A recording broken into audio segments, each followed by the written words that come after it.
একজন সফল মানুষ এবং একজন অ্যাভারেজ মানুষের মধ্যে একটা পার্থক্য থাকবেই থাকবে। সেটা হচ্ছে কনসিস্টেন্সি।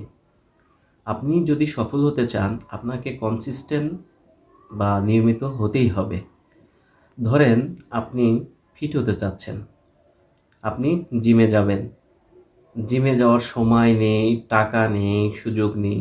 এই ধরনের অজুহাত বাদ দিয়ে আপনি যদি আজকে থেকেই ৫টা পুশ আপ দিয়ে স্টার্ট করেন, আপনি চাচ্ছেন সোশ্যাল মিডিয়া থেকে আপনার ডিস্ট্রাকশন কমাবেন।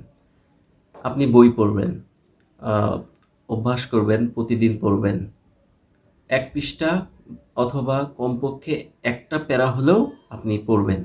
এই যে আপনার কনসিস্টেন্সি বা ধারাবাহিকতা, এই ধারাবাহিকতাগুলোই আপনার অভ্যাসে পরিণত হবে এবং এই অভ্যাসটা আপনি যখন নিয়মিত করবেন, তখন দেখবেন একটা সময় গিয়ে এই অভ্যাসটি বা এই ছোট, ছোট অভ্যাসগুলি বা এই আ হ্যাবিটটা আপনার জীবনের কতটা সাফল্য বয়ে আনে, যা দেখে আপনি নিজেই চমকে যাবেন।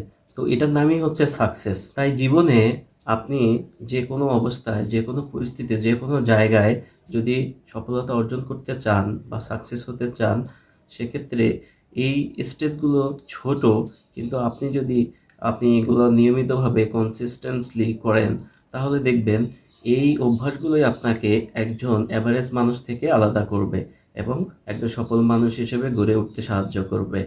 সো আপনি কোনটি দিয়ে শুরু করতে যাচ্ছেন, কমেন্টে জানাবেন প্লিজ।